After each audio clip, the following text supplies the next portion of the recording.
যে আমরা সুইচে ক্লিক করছি, এখানে লেখা উঠতেছে hello everyone, how are you all, let's get started, auto temperature, the temperature is এত।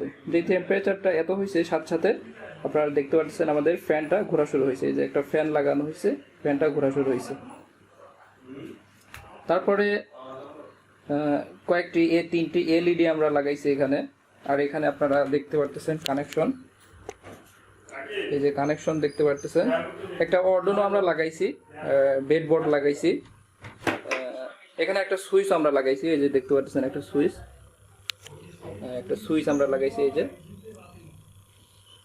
তো আশা করি আপনারা বুঝতে পারবেন। যদি বুঝতে না পারেন তাহলে অবশ্যই আমাকে একটা কমেন্টে বলে দেবেন, আমি অবশ্যই আপনাদের বিষয়টা ভালোভাবে বোঝানোর চেষ্টা করব। এখন আমি আপনাদের কোডটা দেখাচ্ছি। আসসালামু আলাইকুম, আমি মোহাম্মদ রাফিউল ইসলাম। এখন আমি আপনাদের কোডটা দেখাবো। আমরা এখানে প্রথমে একটা হেডার ফাইল ইউজ করছি, সেটা হচ্ছে #include wire.h। এটা হচ্ছে জাম্পার ওয়্যার যে আমরা ইউজ করছি, জাম্পার ওয়্যার, সেগুলোর জন্য আমরা এই হেডার ফাইলটা ইউজ করছি। তারপর হচ্ছে আমরা লিকুইড ক্রিস্টাল আন্ডারস্কোর i2c.h এই হেডার ফাইলটা ইউজ করছি। আমরা যে এলসিডি ডিসপ্লেটা ব্যবহার করব এই প্রজেক্টে, সেই এলসিডি ডিসপ্লে ব্যবহার করার জন্য আমরা এই হেডার ফাইলটা ইউজ করছি। তারপর হচ্ছে আমরা এখানে বলে দিছি যে সাইজ, অর্থাৎ এলসিডির এই যে সাইজ, এটার সাইজটা আমরা বলে দিছি। আর এটা হচ্ছে হেক্সাডেসিমাল নাম্বার, ঠিক আছে, এটা হেক্সাডেসিমাল নাম্বার। তারপর হচ্ছে আমাদের মোটামুটি উপরের কাজ শেষ। এখন আমরা ভয়েড সেটআপের কাজ শুরু করব। তো প্রথমে আমরা পিন চেনা দিছি 0 পিনটা চেনা দিছি। এই পিনটা হচ্ছে অ্যানালগের 0, ঠিক আছে, এই 0টা হচ্ছে অ্যানালগের 0। আমরা অ্যানালগের জন্য আমরা ইনপুট নেব, এই জন্য হচ্ছে আমরা ইনপুট এখানে লিখে দিছি, ঠিক আছে, এটা হচ্ছে ইনপুট আমরা লিখে দিছি 0 পিনের জন্য। তারপর হচ্ছে এগুলো আপনাদের একটু পরে বোঝাচ্ছি 2 আর 3 পিন কেন ইউজ করছি। তো এখন হচ্ছে আমাদের কাজ শুরু। সেটা হচ্ছে আমরা যদি কোনো কিছু এলসিডি ডিসপ্লেতে দেখতে চাই, অর্থাৎ কোনো লেখা যদি আমরা দেখতে চাই, তাহলে অবশ্যই আমাদের এই ডিসপ্লের কাজটা শুরু করতে হবে। সেই জন্য lcd.begin এই ফাংশনটা যদি আমরা ব্যবহার করি তাহলে আমাদের ডিসপ্লের কাজ শুরু হবে। তারপর হচ্ছে ফার্স্টেই আমরা একটা লেখা দেখাবো, সেটা হচ্ছে হ্যালো এভরিওয়ান, বা আপনার ইচ্ছা মতো আপনি একটা লেখা দেখাতে পারেন। এই লেখাটা থাকবে হচ্ছে 2 সেকেন্ড, ঠিক আছে। এই জন্য এই যে 200 আমরা এখানে দিছি। আমরা বলে দিছি যে উপরের এই লেখাটা 2 সেকেন্ড থাকবে, 2 সেকেন্ড থাকার পরে এই লেখাটা ক্লিয়ার হয়ে যাবে, ঠিক আছে, এই ডিসপ্লেতে এই লেখাটা আর থাকবে না। আশা করি এই লাইনটুকু বুঝতে পারছেন। তারপর হচ্ছে আমরা নতুন করে একটা লেখা আনছি, সেটা হচ্ছে এই লেখাটা, ঠিক আছে, হাউ আর ইউ অল, এই লেখাটা আনছি। তো এই লেখাটা 1 সেকেন্ড থাকবে, ঠিক আছে। আমরা বলে দিছি যে এই উপরের লেখাটা 1 সেকেন্ড থাকবে, হাউ আর ইউ অল, এই লেখাটা 1 সেকেন্ড থাকবে। 1 সেকেন্ড থাকার পরে এই লেখাটা ক্লিয়ার হয়ে যাবে, ঠিক আছে। ক্লিয়ার হয়ে গেল। ক্লিয়ার হয়ে যাওয়ার পরে আমরা নতুন একটা লেখা আনছি, সেটা হচ্ছে লেটস গেট স্টার্টেড, ঠিক আছে। এই লেখাটা আসার পরে এই লেখাটার জন্য আমরা একটা টাইম লিমিট বলে দিছি, সেটা হচ্ছে 2 সেকেন্ড থাকবে। 2 সেকেন্ড থাকার পরে আবার এই লেখাটা ক্লিয়ার হয়ে যাবে, ঠিক আছে। তো ক্লিয়ার হয়ে যাওয়ার পরে আবার নতুন একটা লেখা আসবে, সেটা হচ্ছে অটো টেম্পারেচার, ঠিক আছে। এই লেখাটাও 2 সেকেন্ড থাকবে। 2 সেকেন্ড থাকার পরে এই লেখাটা ক্লিয়ার হয়ে যাবে। আশা করি আপনারা বুঝতে পারছেন বিষয়টা। তো এখন আমরা লুপের কাজ শুরু করব। আমাদের এই প্রজেক্টের নাম হচ্ছে টেম্পারেচার বেস আর ফ্যান, অর্থাৎ ফ্যান কন্ট্রোল। টেম্পারেচার অনুযায়ী ফ্যানটা কন্ট্রোল হবে আর কি। সেই জন্য আমাদের টেম্পারেচারটা বের করে নিতে হবে। টেম্পারেচার বের করার জন্য আমাদের একটা ফর্মুলা আছে, সেই ফর্মুলাটা আমরা এখানে লিখছি। তো প্রথমে আমরা এখানে লুপের মধ্যে কাজ করছি হচ্ছে ফ্লোট টাইপের একটা ডাটা টাইপ আমরা এখানে লিখছি। লেখার পরে আমরা 3টা ভ্যারিয়েবল ডিক্লেয়ার করে নিয়েছি, সেটা হচ্ছে ভি, একটা এমভি, একটা হচ্ছে সিইএল। এমভি বলতে আমরা মিলিভোল্ট বোঝাইছি, আর সিইএল বলতে আমরা সেলসিয়াস বোঝাইছি।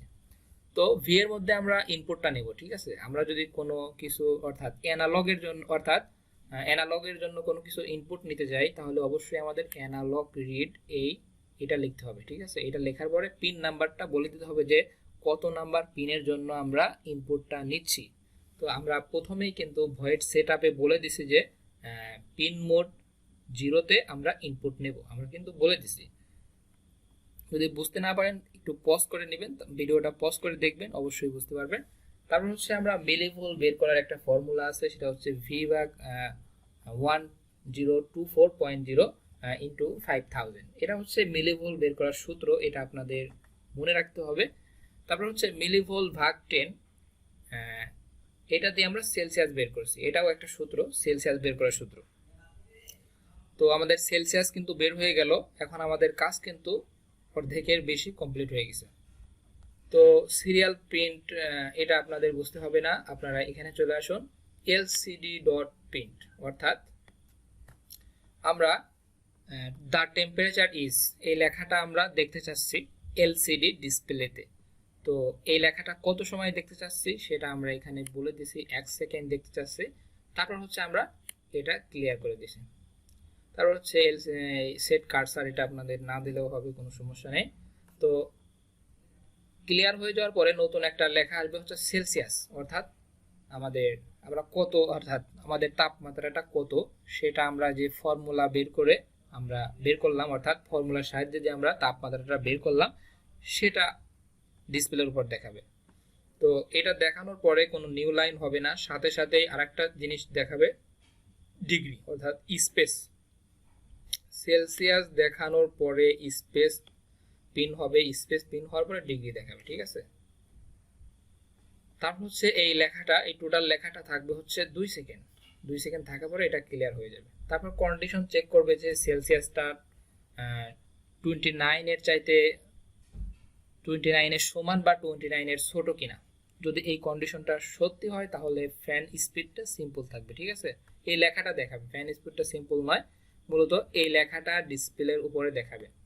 দেখানোর পরে অ্যানালগ রাইট, অর্থাৎ আমরা অ্যানালগের জন্য কোনো কিছু যদি আমরা পিন করতে চাই, না পিন নয়, অ্যানালগের জন্য কোনো কিছু যদি আমরা স্টার্ট করতে চাই তাহলে অবশ্যই আমাদের অ্যানালগ রাইটের সাহায্যে আমাদের সেটা করতে হবে। তো অ্যানালগ রাইট দিলাম, 3 নাম্বার পিন দিলাম 150, অর্থাৎ কত হবে 150, স্পিড 150, ঠিক আছে। তারপর হচ্ছে 13 নাম্বার পিনের জন্য স্পিড 150, 11 নাম্বার পিনের জন্য 150। এই মানে এই দুইটা 13 নাম্বার আর 11, এটা মূলত আমরা এলইডি বাল্ব ইউজ করছি, সেই বাল্বের জন্য আমরা মূলত এই 13 নাম্বার পিন আর 11 নাম্বার পিন ইউজ করছি, ঠিক আছে। তো এটা না দিলেও আপনাদের হবে, কোনো সমস্যা নাই, এটা দিলাম না। তারপর আমরা এই 3 সেকেন্ড দেখাবে, ঠিক আছে। 3 সেকেন্ড এই ফ্যানটা ঘুরবে, অর্থাৎ এই সিম্পল স্পিডে ফ্যানটা 3 সেকেন্ড ঘুরবে। 3 সেকেন্ড ঘোরার পরে নতুন একটা 3 সেকেন্ড ঘোরার পরে কাজ শেষ হয়ে যাবে, ঠিক আছে। কাজ শেষ হয়ে আবার নতুন করে টেম্পারেচার বের করবে, অর্থাৎ এই যে এখানে নতুন করে লুপের মধ্যে ঢুকবে, লুপের মধ্যে ঢোকার পরে নতুন করে টেম্পারেচার বের হবে, সেলসিয়াস বের হবে। বের হবার পরে আবার একটা কন্ডিশন চেক করবে, কন্ডিশন চেক করে ধরলাম যে কন্ডিশনটা এটা হলো, অর্থাৎ সেলসিয়াস অর্থাৎ তাপমাত্রাটা 45 বা অর্থাৎ 45 বা 45 এর ছোট হলে তাহলে কি হবে, ফ্যান স্পিডটা অনেক ফাস্ট হবে। অর্থাৎ ফাস্ট হওয়ার জন্য আমরা এখানে একটা ভ্যালু দিয়ে দিছি 255, অর্থাৎ অ্যানালগের সর্বোচ্চ ভ্যালু হচ্ছে 255, সেই ভ্যালুটাই আমরা দিয়ে দিছি, তার মানে ফ্যান স্পিড মানে সবচেয়ে বেশি ফাস্ট হবে আর কি। তো আবার এই 3 সেকেন্ড, অর্থাৎ ফ্যানটা 3 সেকেন্ড ঘুরবে, 3 সেকেন্ড ঘোরার পরে এই লোপ থেকে অর্থাৎ আবার নতুন করে লোপের কাজ শুরু হবে, ঠিক আছে। এইভাবে আর কি চলতে থাকবে, ঠিক আছে। আমাদের কোড আসলে এই পর্যন্তই। আর প্রথমে আপনাদের আমাদের কানেকশনগুলো দেখাইছি, আশা করি আপনারা বুঝতে পারছেন। ভিডিওটি যদি ভালো লাগে অবশ্যই আমার এই ইউটিউব চ্যানেলটি সাবস্ক্রাইব করবেন এবং ভিডিওটি দেখার জন্য আপনাকে অসংখ্য ধন্যবাদ।